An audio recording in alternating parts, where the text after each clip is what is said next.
You are listening to Fika with Vicky on United Public Radio, 107.7 and 105.3 from New Orleans.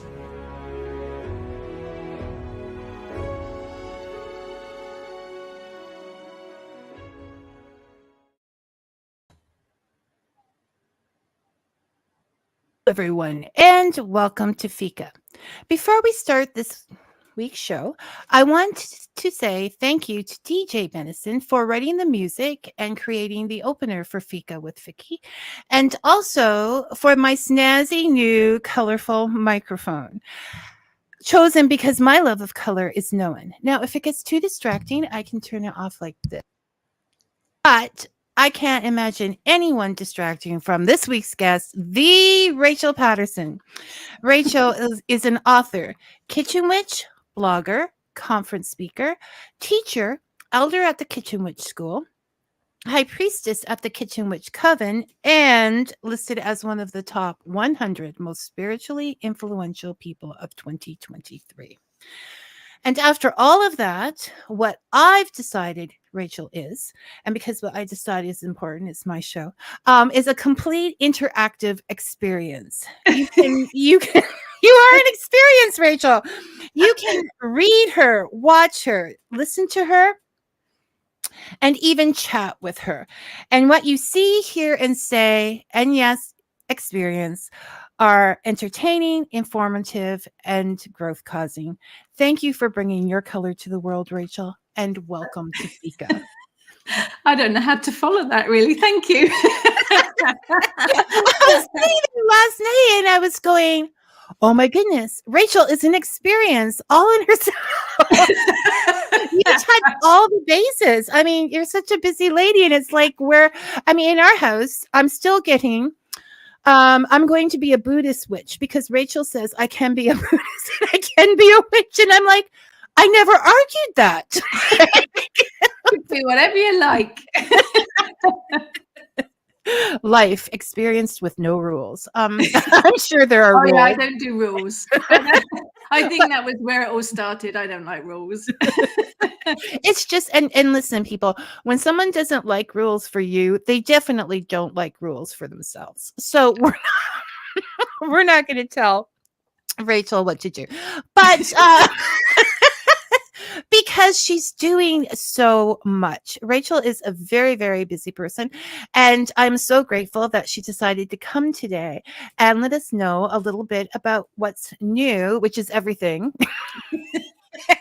in her life. So I have a list. So we have your, which I want to talk about later. Your latest book out is The Gods and Goddesses of England, right? It was out July 1st. Yeah. Oh, okay. Remember that because we're coming back to that, people. Now, after that, coming up, we have The Element of Water and a Kitchen Witch book, and that's out December 1st. Yes. It's the end of the year. I know that. Well, it's hard for you to keep track. Don't probably. pin me down on dates. Yeah. Because I had to write them down, and I'm like, oh, and we're going up to 2024. Good then. Okay, so the Element of Fire and Earth are already out. Yes. So this is the third one in the Element series. Yeah. And Air? Not written yet. How dare you? I know. It will be at some point. Other things keep getting in the way. So Air is one of the promises. I call things that haven't been started promises. Yes. You can hold me to it.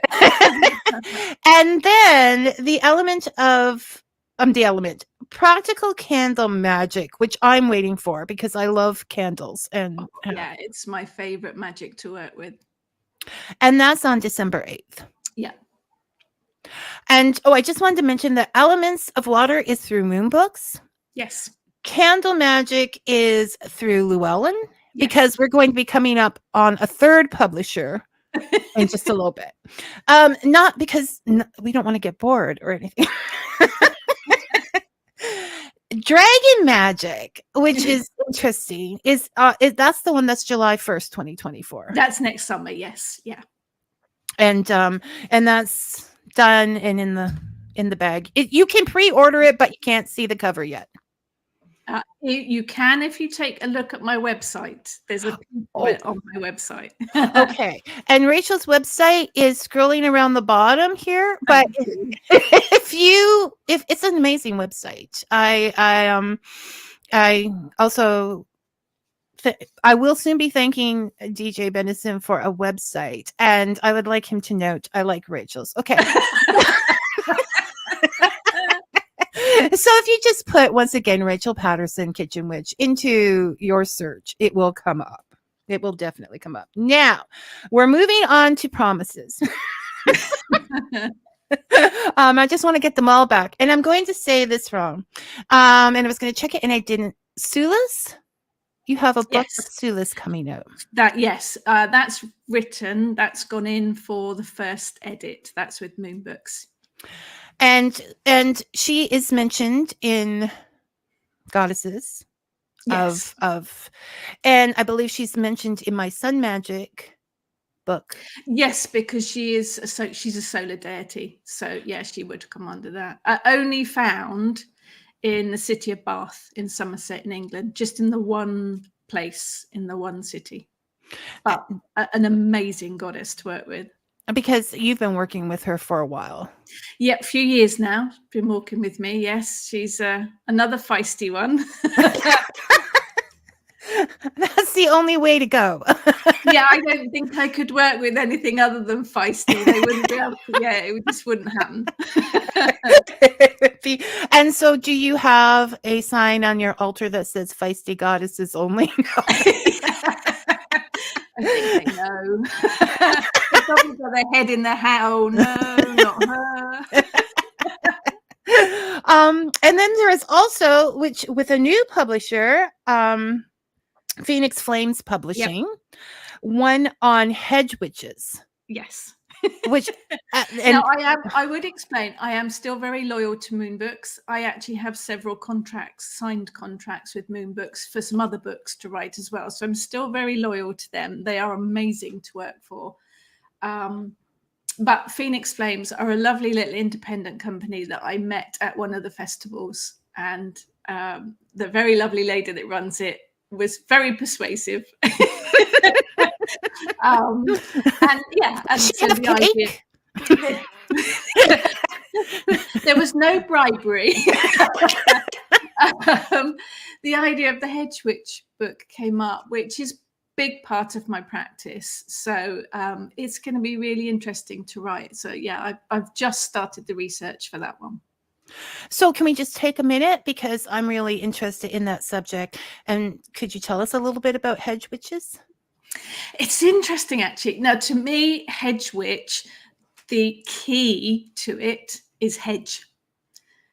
And the hedge is a boundary. It is a liminal place between the worlds. So a hedge witch, key part of the hedge witch practice is journeying into the other world, literally going over the hedge into the other worlds to meet with plant spirits, animal spirits.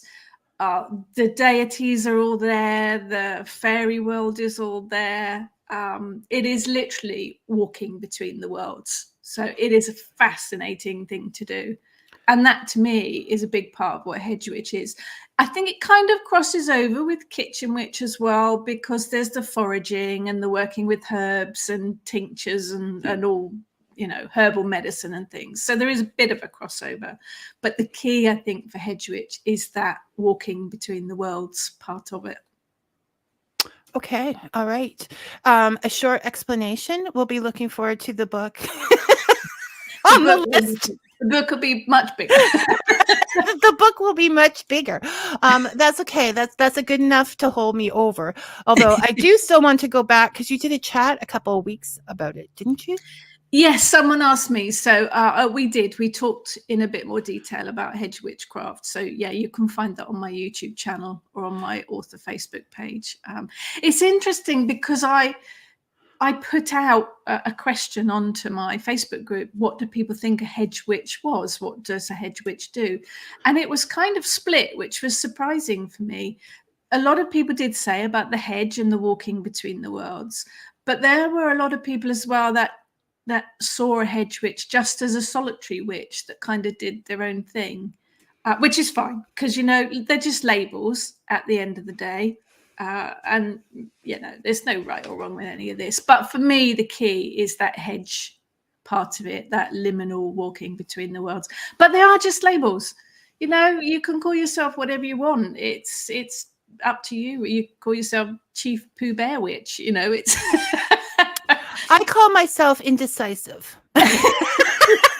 I've been called a cocktail witch before because I take so many bits and pieces and mix them up. It works. Go with whatever works. Yeah, it's just labels. You know, I think people like to fit into slots a lot of the time, but it's just a label. You can be whatever you want to be, really. And you heard that from Rachel Patterson. Be whatever you want to be. The life in the world is complicated as it is, you know. Really, there are bigger issues. Yeah. Than what kind of witch to label. be. Yeah. You can just say in most circles, you can just say I'm a witch, and it's when you get a little closer into the community, and then they want to know what kind. Yeah, I think people do. We like to have a little niche to fit into on occasion. Well, I'll let you know who is going to have something more in common with you to talk about. Or, you know, are they interested in recipes? Are they interested in? So that is the book about hedge witches. Now, we're not even going to start on the other list that's apparently in her head of all of the books that she has contracts with Moon Books for. Which brings us to the biggest question, because Rachel, I'm thinking you're a time witch, like, because you do this. But I also see that your life you're not a workaholic. Your work is so much a part of your life. Yeah. You've got to, we talk about balance a lot. I think there is this thing about work home balance. I don't necessarily think balance needs to be equal. I think it just needs to work for you. So writing my books is part of my magical practice. To me, it is part of my magic. But I am very blessed to be able to work from home. So I can work other things into it, like, you know, taking the dog for a walk or going and sitting in the garden if I need a bit of a break. And it's about making it work for you. But I am, you know, I do normal stuff. I have to do the laundry and cook the dinner and clean the toilet, you know, all the usual stuff that people have to do. Up to the toilet, I was going to say, well, that's all Kitchen Witch stuff. But you can bring magic into it, because you can bring magic into it when you're cleaning the house. I don't waft about with bunches of sage and chanty bells and things. I don't have the time for it. I do that when I'm hoovering, when I'm vacuuming, when I'm dusting. I work in my spiritual cleansing at the same time as the physical cleansing. Because I like food, I work in magic when I'm cooking, when I'm baking primarily. We do live on cake pretty much. So you can work magic into that as well. It is about making it work for you. It is about making your magical practice work for you. And because I've always got a lot going on, you have to slot the magic. The witch doesn't sort of start, well, if I don't go to work and I'm not a witch, and then when I finished work 5 o'clock. No, it's a part of a whole. It's all, it's your life is whole. It's not separated, which is kind of a nice thing. And it is the intention. Also, the intention you're putting in when you're cleaning. I want my family to be comfortable. I want to come home to a clean house. And so it all makes sense. To me, because that's something you're gifting. My intention is that everybody has a clean home to live in, and it's not seen as a menial task then, but an important part. It all has to work for you. And again, I probably don't dust as much as I should. But a witch has to have cobwebs for spell work. So you're just stocking supplies. Yeah, exactly. Is what you're doing. So I wanted to go into a little bit about the gods and goddesses of England. Yep. It's a little different from your regular books. And that does, it's different, it's good. It's still good. It's still a good book. It's a bit grown up, isn't it? I did note one part when you were talking about something that happened in history and you said, I don't know, I must have been off somewhere else. Yeah. There was still a quip. Yeah. I'm not, I might feel that old sometimes. So this was a personal passion project in a sense. It was really important to me. It is different, you're right, but it's different because it all started on a journey back from Glastonbury with my Kitchen Witch team. I was in the back of the car being chauffeured, as I like to say. And my brain, as it does, whirling away. And I got thinking about Sulis because I'd been working with her for a while. And then I got to the idea that a lot of people work with the Celtic deities. Now, Celtic is that weird kind of umbrella word that covers all sorts of things. But if you look at a list of Celtic deities, they will all be Welsh, Irish, and a couple of Scottish. No English. The Celtic is. No, I mean, when you mentioned that, I never really thought about it before. No, it's primarily Welsh and Irish. And I think a big part of that is that Welsh have the Mabinogion, so they have that written record of the myths and the legends. The Irish have such a wonderful storytelling, legends and myths that are passed down. As English, we don't have it.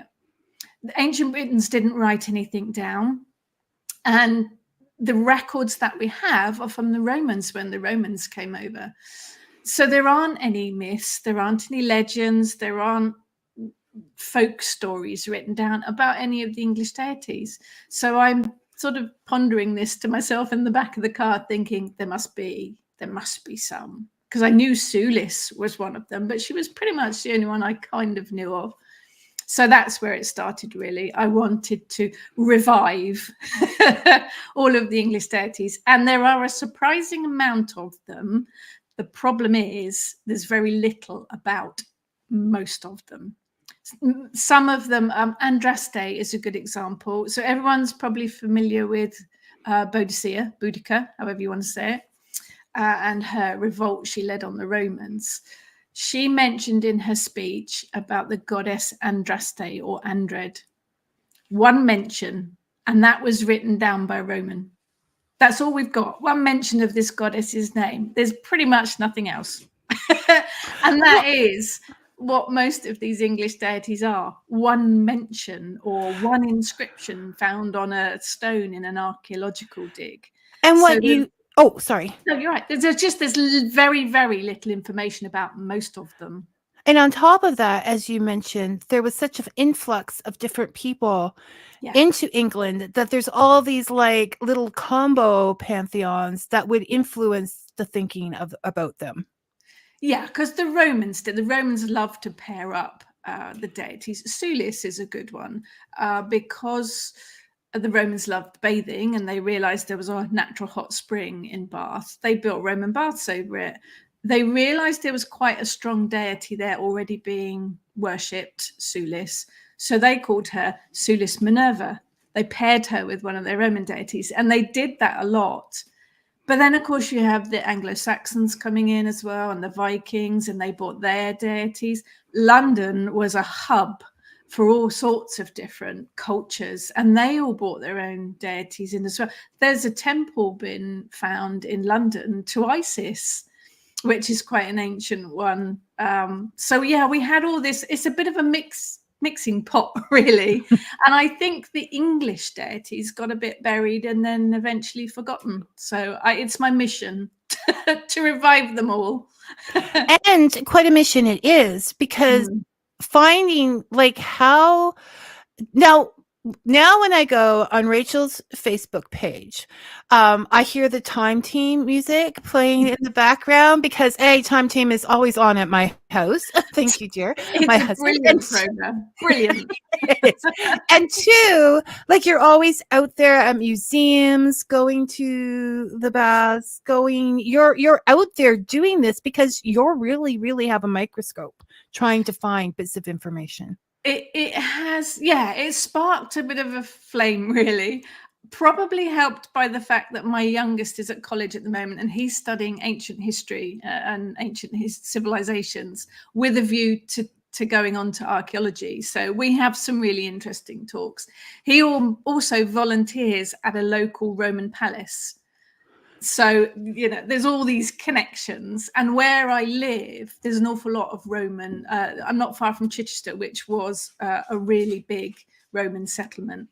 So there's all these places that aren't too far away that I can go to and visit and collect information. And myself and the Kitchen Witch team, we like to go off on jollies as well. So, finding somewhere that's got a bit of history to it is always interesting, because you can pick up on all the energies as well. Well, and that's what we're going to, but I just had this thought, the Kitchen Witch team and the Time Team mashup show. I'm up for that. Absolutely up for that. And there would definitely be tea and cakes, because they always like their tea and cakes. And the Kitchen Witches could as long as I can meet Tony Robinson, I'm up for that. The man has been everywhere and done everything. He's very good. So yes, that's the point. So you have all this little bits of information, you're off looking for it, and then you're writing this book, which you need information for. Yeah, I had to start with the archaeology. It was the only place to start, really, because I say there aren't really legends. And interesting, there was, when I was writing the dragon book, the whole world is full of dragon stories. Every culture has dragon stories. That was no problem. This one, I literally went to the archaeological evidence because it seemed like the most sensible place to start. So, I did have to use my intellect. Made my head explode. Lots of academic papers, lots of archaeological stuff. Thank the world for the archaeologist Sir Barry Cunliffe. I'm a total fangirl of his now. He's written some amazing stuff. The archaeology was the key to this, because it is where we have the most evidence from. And also because you are trying to, it is a personal dream to preserve them historically, not just spiritually, but you want it to be down in the books because they've been lost long enough. That was the same with Sulis. Actually, Sulis is the same, although there is archaeological evidence because her temple was found when they unearthed the Roman baths. There's not an awful lot actually about the goddess.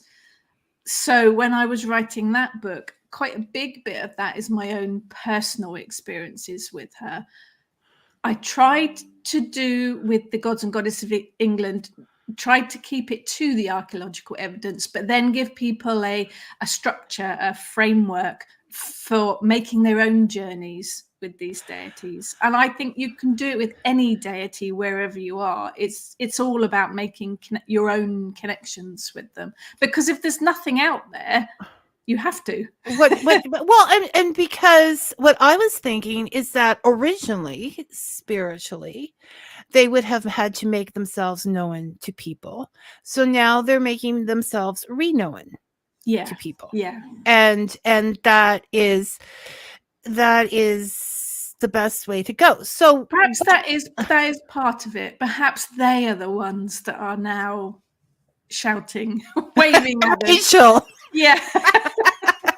Most definitely. Because you made yourself you've drawn such attention. Of course, you're going to draw their attention too. Like they're going down the list of 100 most spiritually people saying who has cake and tea. Right. Okay, we'll start with her. I just wanted to say there's a question up. Hi, Brian. And Dave's made a comment. Hello, David. Thank you for listening. Historic. Okay, so this is why I like pagan portal books, because they are introductions. Now, when I ask a question, I want to know something. I don't want to look through 6 pages of things. I want the fact and I want it out.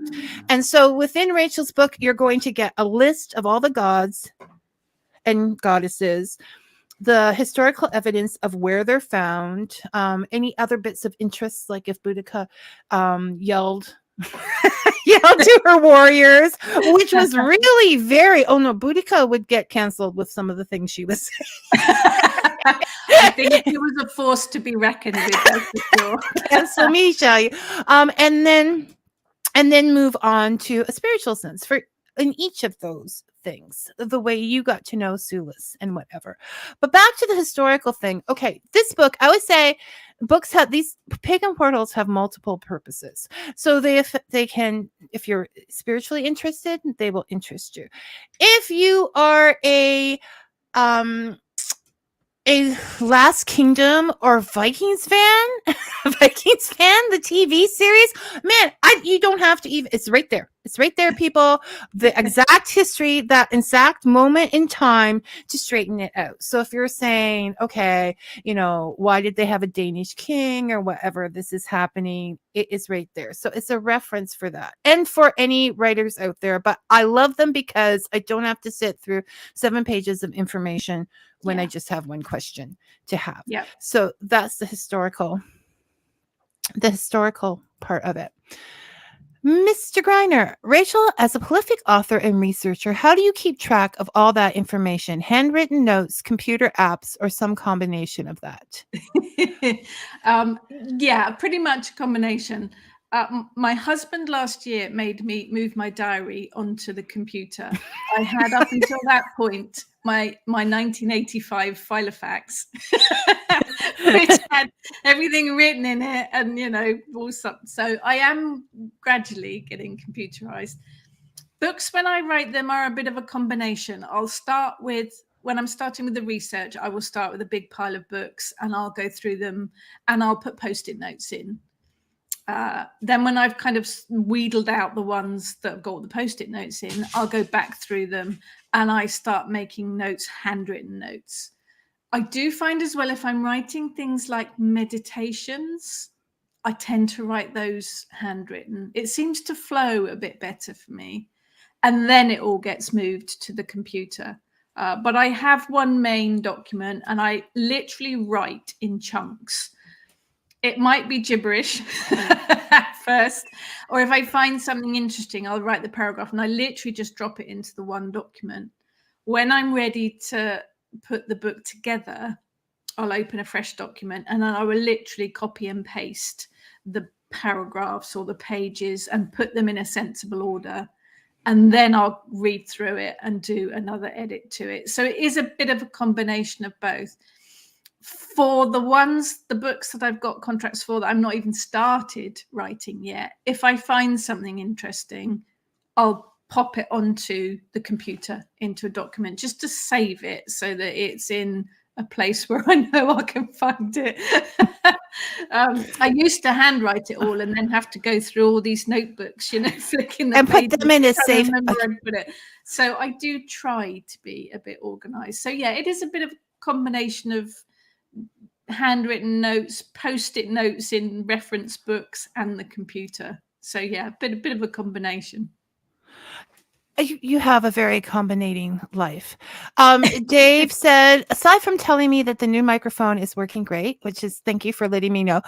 He says, great guest today, Rachel. So there you are. You're a great guest. I knew this. I told you this. You skipped over that he actually says happy birthday. So we all have to wish you a very happy birthday for today. Happy birthday to me. Okay. Rachel, you outed me. How dare you? Okay, so taking how you work through this book, because it is like I said, it's very different. And if people are not a Rachel Patterson fan, I did not know There Rachel are a Patterson. few. There are a few. How dare they? I'm not going to be able to please everybody. The kitchen, the Kitchen Witch or whatever, they may not understand the work. Well, just if you're watching your stuff, you see how much time goes into going out, exploring these things, writing these things. Honestly, people, you have to go back and go to her sheet and watch her launch for Goddess and Goddesses, because it is the most informative thing. It is perfect. There's even pretty pictures. I like doing the book launches online because I don't have to leave the house, really. No. Because you can reach a lot of people and people can ask you questions and they won't feel self-conscious about it. But it also gives you a platform to show people what's in the book. I think quite often when you're looking at a book on Amazon or wherever it might be, you get the cover, you get the little bit of description, and that's often it. If I do the book launch online, I can show people what's in the book and they get a better idea of what they're paying their money for, really. So it works for me. And on top of that, a large community of readers, a large community of like your audience, any writer's audience, are people that perhaps cannot get out. They cannot get out of the house due to illness or caregiving or finances or just time. I mean, you have 5 kids. Rachel's book signings at the top of your list of priorities. So it is really a gift that you give them, a place where they can go and find joy and happiness and be a part of things. The online talks, they started at the beginning of the first lockdown. I was missing the connection with people, going to festivals, talks and things like that. So I started a weekly talk and I haven't stopped. It just keeps going. And we've got this kind of amazing community. Well, I have the same regulars turn up each week and new people as well. And it's like meeting with friends each week. And it is one of the highlights of my week. And it did keep me going through lockdown. It was a very important connection. And after that, I had a lot of people saying, please keep going, because it is my only connection. They might be not out of the broom cupboard yet, or not able to get out of the house, or for whatever reason. And it has become a really amazing community. And it's not a talk anymore. It's an interactive, people throw questions out and comments, and I ask them what they think. And contrary to what I tell my husband, I don't know everything. Yeah, we always have to put that disclaimer, except for my husband. I don't know everything. I learn things as well. But, people put ideas then. I think, well, that's a good idea. I hadn't thought of that. I'll steal that. So for whatever downsides the internet, social media has, it's brought some real strong connections for people across the globe, really. That's a positive for me, a big positive. And it is a party place, a party of information. Now in North America, which is my problem, I like to get the idea that I'm going to get up at 4 a.m. and watch live. Yes, my make apologies. It's not American friendly. So you can go on her YouTube site later and check them out. The replays are all there, and if you've got any questions, just ping me, and I'm always happy to answer them. And you will leave with a smile, because I guarantee the smile. I guarantee we go off topic. What are topics? Who needs topics? Given that we never stick to the topic. So so I'm going back to topic now. How long were we off topic? So coming back to topic. So with the historical information you had, now you told people you can fill that information out for yourself through, and you put for example, with Sulis. Do you want to you put some ways that you had worked with her, that you got to know her? I think you have the thing with the English deities is most of, because they don't have the history that the Roman deities do, or the Greek ones, or a lot of them evolved from one river or one forest. A lot of rivers, actually. The English deities tied to a lot of rivers, and I think, we don't know, but because we weren't there, we think that it would be that people started by being in awe of the power of a river, and then it sort of turned into maybe giving offerings to the river. I think with the case of Sulis, it was just hot springs, only natural hot springs in the UK. And it comes out of the ground at pretty like bath water temperature. So it's quite unusual. I think any ancient Briton wandering across a field, they would have seen the mist, or the from the heat of the water. Right. Oh, that's quite scary.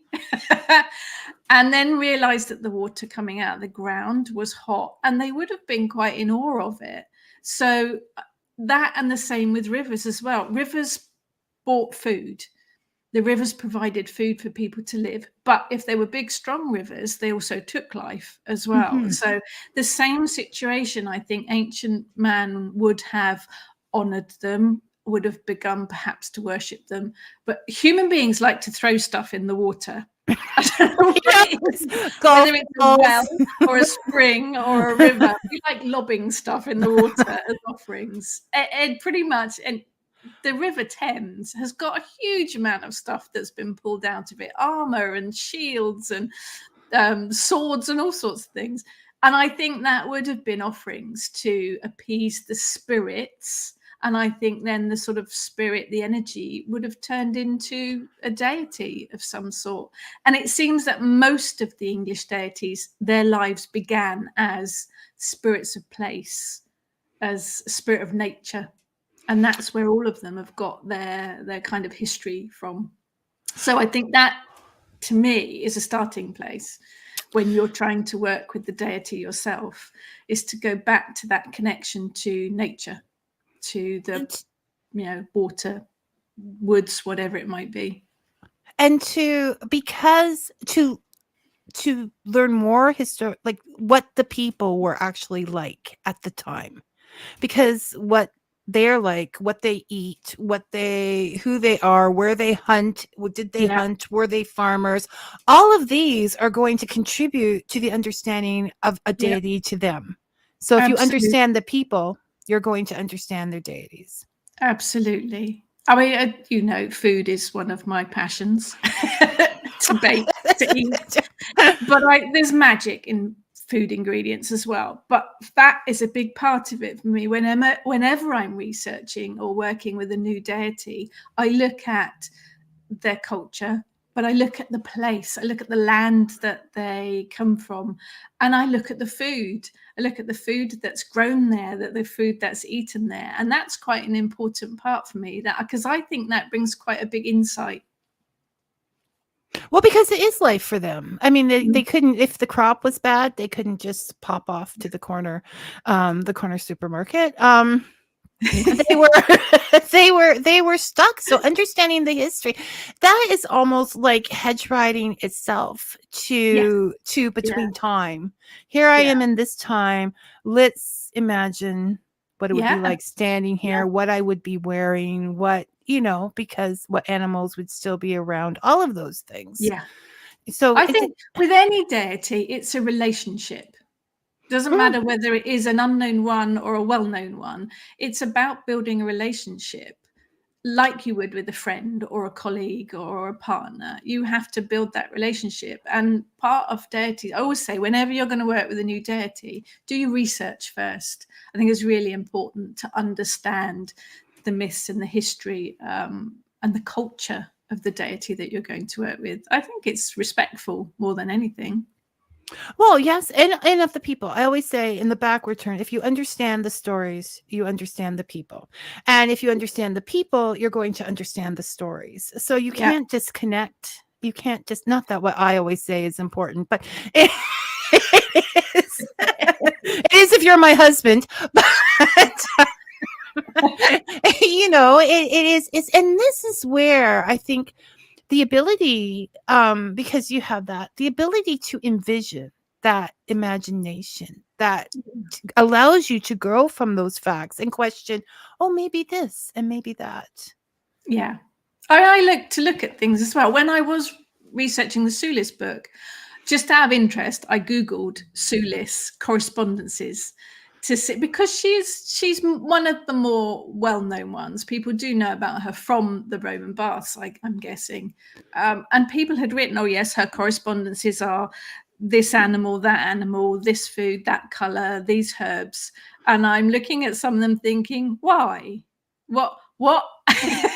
Why have you made that connection? Some of them didn't make sense to me at all, and I wanted to know why that connection had been made. And I think it does need to make sense. I connect her with pigs as an animal because there's a story about, there is a myth, a story about the creation of the city of Bath being created by King, I'm not pronouncing it properly, Bledud. It's probably pronounced completely differently. And he's got pigs in his myth, in his story. So it makes sense to me that they are connected to Sulis. But then there's sort of random other things thrown in as well. And I'm thinking, I don't understand that. I don't understand that. People's personal, connections. But for me, it's got to make sense. Yes, yeah, I can see that. I mean, it's you don't like rules because you question things. So you're going to question facts.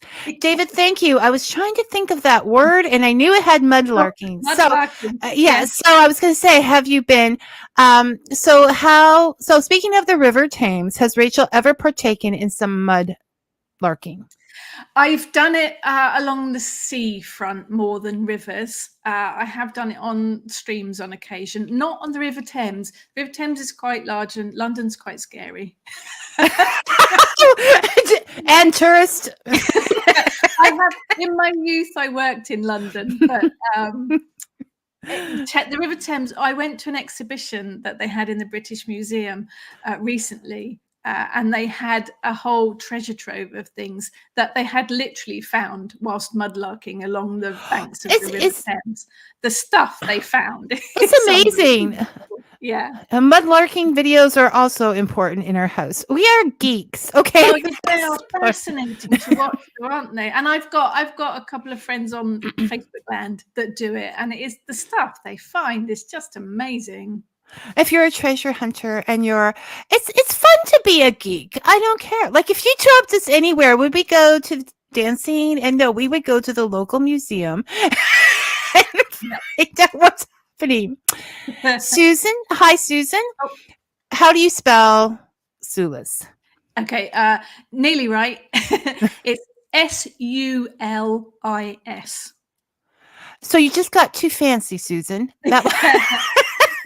And again, there's no definite here, but they think Sul is the word for possibly sun, possibly solar. But that makes sense. Most of the archaeologists and historians believe that it actually translates to mean eye or gap, as in eyes, all-seeing eyes, because it's her place is a hot spring. The water comes out of a gap in the rocks. So hence the gap or the eye of the spring. That's where they think her name may have come from. But, we don't really know. But that makes sense to me. Again, it makes sense to me. If it makes sense to Rachel, it then becomes a fact. No, I'm just teasing you. It makes sense to the lead archaeologist, so I'm going with them.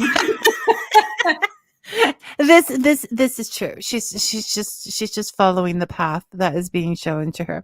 So now to get how this, for people that don't know, and we talk about relationships with deity, how has, not to get too personal, but how, unless you want to, how has Sulis worked within your life? She's done. I've start from the beginning. She says, umming and ahhing. For many years, I'd walked with a Scottish deity called the Cailleach. I'm Yes, not very good with she Scottish pronunciation either. she brought me to Rachel, and it was her book that set me up. Like, I got the book, and it's all here very quickly. So go ahead with your story. I just had to put mine in there. I wasn't.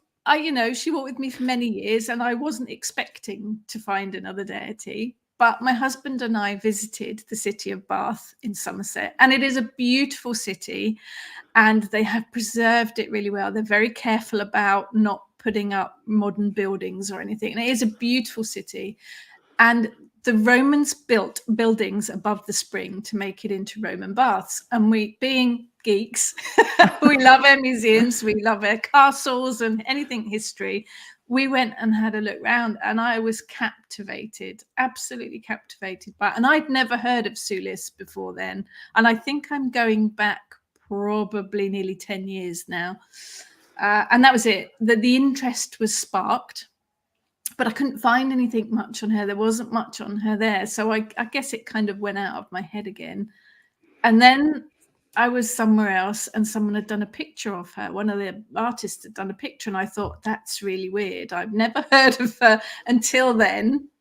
Maybe there's something in this. So I started trying to make a connection. I built a little altar to her and started meditating. Meditating, it sounds really, meditation, but it is the best way to connect with deity if you're unsure about whether they are here with just a message or whether they're here to walk with you or for whatever reason. Well, I think sometimes people interpret meditation as just one thing. Sitting there and going, I do enough of that on the show. Now, but what these meditations are guided meditations. Yes. You walk through certain steps to come to a place that is free for the spirit to talk to you. So it's a different kind of meditation. I don't have the patience to sit omming for hours on end. It's not going to happen. What I tend to do if I'm looking for a particular deity, to meet a particular deity, is I actually write out a few notes first to set the scene. So I set the scene of myself in my head visiting the Roman baths in ancient Roman times because I wasn't aware at the time that she went back further than that. That's where I first met her. And actually, that's where I tend to meet her in most of my meditations now. I think she likes the idea that the Romans built her a temple. I think she feels that who wouldn't? Yeah, this is, I've been waiting thousands of years for this. Finally, someone's built me a temple. Maybe the reason why the gods and goddesses have disappeared is you didn't treat them right. Okay? I wouldn't be surprised. But people of England, I am only joking. Okay, I'm not saying that. No, I think you're probably right. One of my favorite authors, Terry Pratchett, writes about these things, and he has that whole concept that deities exist because we worship them. We stop worshiping them, they disappear. And I think he's right. Well, no, definitely in a metaphorical way. Yeah. I mean, you cease to talk about them. They cease to be in literature. The books get tossed, and so they are gone. But she is another feisty god. And actually it works quite well for me because the Kalak is a winter goddess. So she will walk with me from early October right round to spring. And then Sulis, being a solar goddess, kind of fits in very nicely because I then work with her during the warmer months. They're both feisty. They both kick my butt. I do find Sulis gets things moving. Whatever you're working on, she makes things happen quite quickly. I wasn't prepared for that.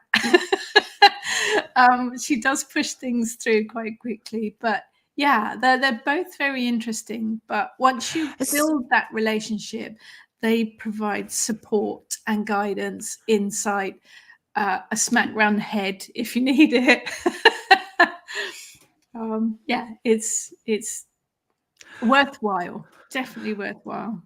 Okay, Dave is wondering, what is the oldest deity in the UK Well, I just want to say the whole opener on what the UK is and Great Britain and everything in the book was an eye opener because Yeah. it's very complicated. But we'll just say, what is the oldest deity in the UK? Okay.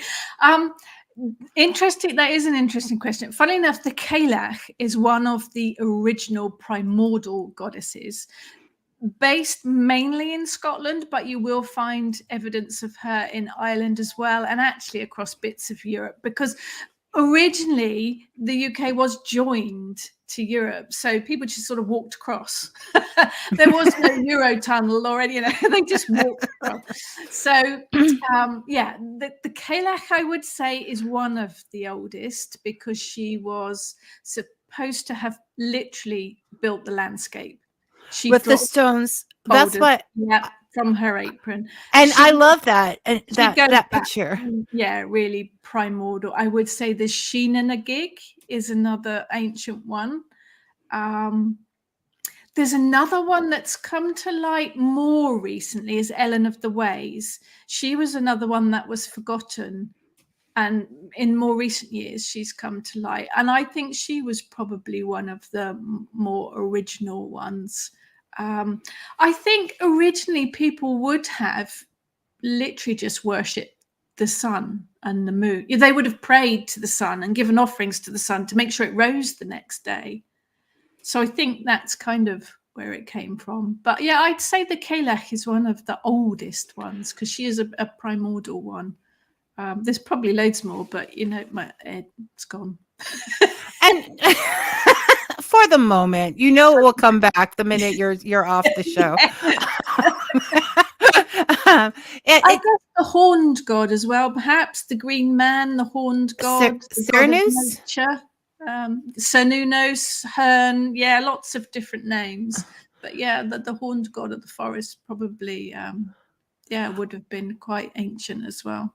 I like the combination of the Cailleach, I guess, and her and the green man, because they are like it takes it right back to basics and the making of the landscape. And I kind of see that as an image of, the Cailleach takes stones out of her apron to build the mountains, and you as a person are taking whatever you have to change the landscape in your life. And I like that basic thing. I had a thought that is now gone. Happens to me all the time. Do you feel though that they're from different times, and the moon and stuff, but they both deal with the flow in life to get things moving, and and obviously they're working because you're just going. I'm touching the ground. It is interesting though, when I was looking, now whenever you deal with paganism as a whole, which is whatever spirituality, the goddess seems very prevalent. She is, if you say to someone, who do you work with, they will more than likely tell you a goddess. The god seems to have taken a bit of a back seat, or the gods. When I was doing the research, there are probably just as many male deities as female deities in the English kind of pantheon, for want of a better word. But I think people are perhaps drawn more to the goddess at the moment. I think she's having a bit of a kickback, maybe. I don't know what it is. But I do work with gods as well. I work with Balanas, and he is an ancient solar deity. He works quite well with Sulis. In fact, if you see any pictures of the Roman baths, the image you will see is the Gorgon's head. I don't know. Right. If you Google it, you will see this Gorgon's head. And they thought it was a Gorgon's head at first, but there's a lot of argument about who it is. I'm sticking with that it's Balanus, a solar deity. So he works quite well. We have worked with him for a number of years now. So for me, I quite like having that balance. The male, the female, I look at it as the spiritual aspect, the imagining of things, the thinker, and then the let's do this kind of thing, like the protector. But do you think when you talk about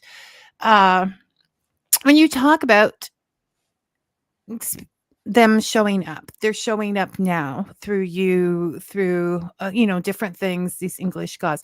When we talk about that and goddesses being popular, do you think it perhaps is because the world is searching for a more nurturing, like natural way, as opposed to the more industrial world that has risen Yeah, up? I think it is changing. I mean, I've been following this pathway now for over 30 years, which is scary in itself. Don't say a number, just say a very long time.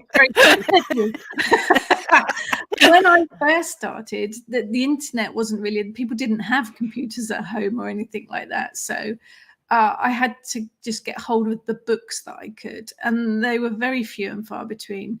The internet has opened up a whole world. And I mean, witchcraft back in the early 40s, 50s, when Wicca was became into being, it was all very secret.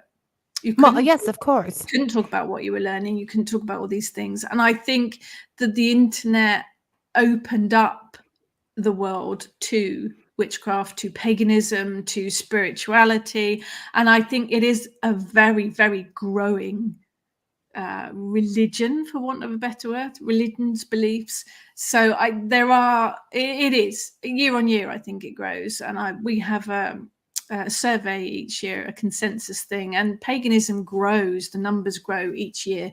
So I think it is growing, expanding, more people are jumping on board, perhaps because they are looking for something that's more nature-based, that's more in tune with the world, because we're an infestation on the planet. Let's be honest. really, yes. Yeah. So we come, we go. Yeah, I think people are realizing that we need to start looking after Mother Earth. She's fighting back. She does. Back, but I think that's what people are looking for. Perhaps something that is more nature-based. She's been around for a long time, so she's probably not looking for someone to take care of her, but just to leave her alone so she can take care of herself. I'm fairly sure that Mother Nature is menopausal and you've only got to look at the seasons. The best friend to go out with, okay? I don't care, and I'm not. Okay. Hello, Brian. Do you see this interest in traditional deities related somehow to the interest in spiritualism in the 1920s and 30s? I actually did a course with one of the online universities about spiritualism in the Victorian era, which was fascinating because a lot of our brilliant authors came out around then too. I mean, geek again, Sherlock Holmes is one of my big... No. And he was banned for a while in some places because the occult parts of Sir Arthur Conan Doyle had a very strong spiritualistic belief. But the Victorians they loved it. The Victorians absolutely, they loved the whole seances, there was ectoplasm coming out of everywhere in the Victorian time. So yeah, it may well have been that I think that's perhaps what sparked it off was, that may well have been the beginnings of it. It's history. It's all fascinating, isn't it? Well, I think there's a lot. I mean, there is the I have a coffee. And thank you, DJ Benison, for the coffee. He was worth the 26 hours of labor. Okay. I'm not having coffee because it's nearly 7 o'clock in the evening in England. This time of the night. Yeah, no, I have a 2 o'clock deadline. I have my last at 2, and that's the way it is. Yeah, thanks for bringing it. When you think about it, Halloween became more popular as the books, people got into the ghost, the reading of those stories. And loved it. And then Halloween came to North America and became more popular. So there was interest in witches in that. And then Buffy, the whole generation of Buffy fans out there who said, "Oh, that's how I'm going to live." So it has been a growth pattern. That it just keeps expanding. Halloween is much bigger in America than it is. I don't remember Halloween as a child. it didn't happen where in my part of England. I think it probably more because the whole All Hallows Eve is quite a Celtic thing. But the actual trick-or-treating and everyone dressing up, I don't really remember until my early 20s. But It wasn't really a thing over here. this is what ties us, Rachel, because I remember, I just thought of that, giving up my birthday parties and the gifts so I could have a Halloween party. So I was celebrating your birthday. Being born on Halloween myself, I was probably a bit fated from the start, wasn't I? So yes, it is. You were an autumn child, and that was what drew you. So whatever the reason that whatever happened that brings you to being a witch, paganism, certain historical television shows, you're going to find the gods and goddesses of England a must have in your handbook. This is not when you go on when the online people have that little thing on the front that says this book takes 2 hours and I don't know 2.7 hours to read. Is you're not just reading it. You're like, no, when I first read it, I don't write down every god and goddess. I know where to find them now when I need them, or I go back and go over, okay, this happened then, and this happened over here, because you really need a map with strings and stuff behind you. Don't you? To connect. I'm surprised you don't have one. My geography's rubbish. But she does know that you shouldn't go to London. London is a fascinating place. It's just, it's busy. It's a very busy place. Yeah. So I also want to thank on this day that is my birthday, Rachel, because I was a bit of a bind this week with a postponement. And no matter how busy, you see how busy this woman is? When I messaged and said, Rachel, and babbled, she said, yeah, sure, I will come over. Of course. How could I not?